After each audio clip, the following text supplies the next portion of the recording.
Isang mapagpalang araw po sa ating lahat.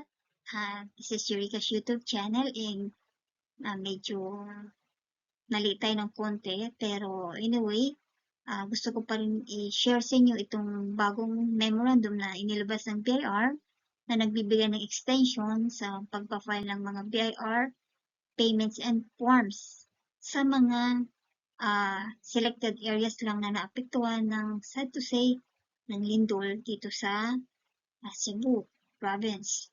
Okay? So, good news po sa mga taga Cebu dahil nagbigay naman ng consideration ng BIR by extending the filing and payment of returns.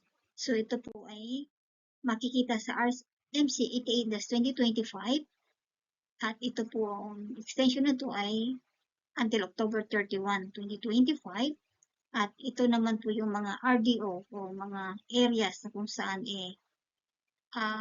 ini-implement yung extension na to. So, exclusive lang po sa mga RDO district offices na ito, sa kanyang mga nasasakupan, itong mga BIR forms and returns. So, 5 pages po ito. I-download nyo na lang po sa website ng BIR. Check nyo na lang po doon. Hanapin nyo po yung memorandum number niya na binigay ko. Okay, so, ang mga bank po ay meron ding bank bulletin nilabas ng BIR number 2025-10 na sila ay pwedeng tumanggap ng mga payment until October 31, 2025.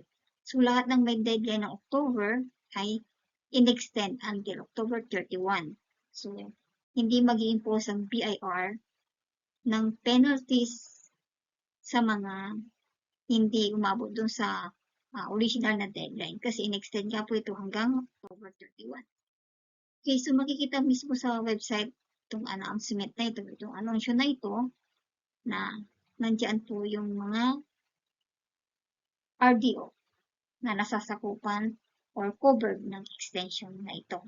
So, salamat sa ating putihing commissioner dahil nagbigay sila ng extension sa ating mga kababayan na nasalanta ng lindol. So, let us pray for our kababayan para sa ating bansa.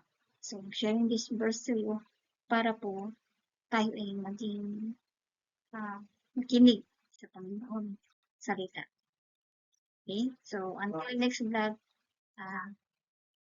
please subscribe to my channel for more updates.